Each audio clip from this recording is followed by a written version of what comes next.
എങ്ങനെയുണ്ടായിരുന്നു? നിങ്ങളല്ലേ പറയണ്ടേ? അടിപൊളിയുണ്ട്. ലവ് ഉണ്ട്, നമ്മുടെ ചെറുപ്പക്കാരുടെ ഫീലിങ്സ് ഒക്കെ പറയുന്ന പടമാണ്. എല്ലാവരും പോയി കാണണം. എല്ലാവരും നല്ല പെർഫോമൻസ് ആണ്. ഗിരീഷൻ്റെ അടിപൊളി പടമാണ്. എല്ലാം വർക്കായിട്ടായിരുന്നു. കോമഡി വിട്ടൊരു വർക്കായി. അവരെ കോമ്പോ നല്ല രസമുണ്ടായിരുന്നു. പിന്നെ ഒരു ആദ്യ വർക്കുള്ള ക്യാരക്ടർ ഉണ്ടായിരുന്നു, അവരും പൊളിച്ചു, എല്ലാവരും പൊളിച്ചു. വേറെ വലിയ പടങ്ങൾ വരുന്നുണ്ട്. ഫസ്റ്റ് എക്സ്പീരിയൻസ് അല്ല, ഇത് രണ്ടാമത്തെയാണ്. പക്ഷേ സന്തോഷമുണ്ട്. ഗിരീഷനോടെയും ഭാവന സ്റ്റുഡിയോസിനോട് വർക്ക് ചെയ്യാൻ പറ്റിയതിൽ ഭയങ്കര സന്തോഷമുണ്ട്. ഞങ്ങൾ ഓൾറെഡി ഞങ്ങൾക്ക് ഇഷ്ടപ്പെട്ട സിനിമയാണ്, അതുകൊണ്ടാണ്. Thank you. അതെ അതെ അതെ, തിയേറ്ററിലും ആ ഫീൽ തന്നെ ഉണ്ട്. അതെ, ഭയങ്കരമായിരുന്നു. നമ്മളെല്ലാവരും നിങ്ങളുടെ കൂടെ തന്നെ, ഓഡിയൻസിൻ്റെ കൂടെ തന്നെയാണ് കണ്ടത് ഫൈനൽ കട്ട്.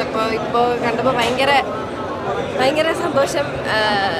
നല്ല മൊമെന്റ്ഫുള്ളായിട്ടുള്ള കുറേ നല്ല കാര്യങ്ങളും നല്ല സീൻസുകളൊക്കെ ഉണ്ട്. അപ്പോൾ എല്ലാവരും അടിപൊളിയായിട്ട് ചെയ്തിട്ടുമുണ്ട്. എനിക്ക് ഭയങ്കര ഇഷ്ടപ്പെട്ടു പേഴ്സണലി.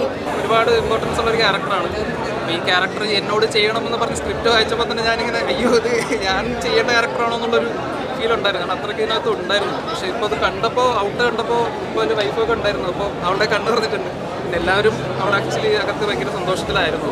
ശ്യാമായിട്ടെല്ലാം പടത്തിന് മുമ്പ് തന്നെ ഭയങ്കര ഫ്രണ്ട്ഷിപ്പ് ഉണ്ട്. ഈവൻ മമിതായിട്ട് പോലും ശരണ്യയിലൊക്കെ ഒരുമിച്ചുണ്ടായിരുന്നു. അപ്പോൾ ആ ഫ്രണ്ട്ഷിപ്പിൻ്റെ വൈബാണ്. നിങ്ങൾക്ക് ഇഷ്ടപ്പെട്ടിട്ടുണ്ടെങ്കിൽ തിയേറ്ററിൽ കാണാൻ സാധിക്കും.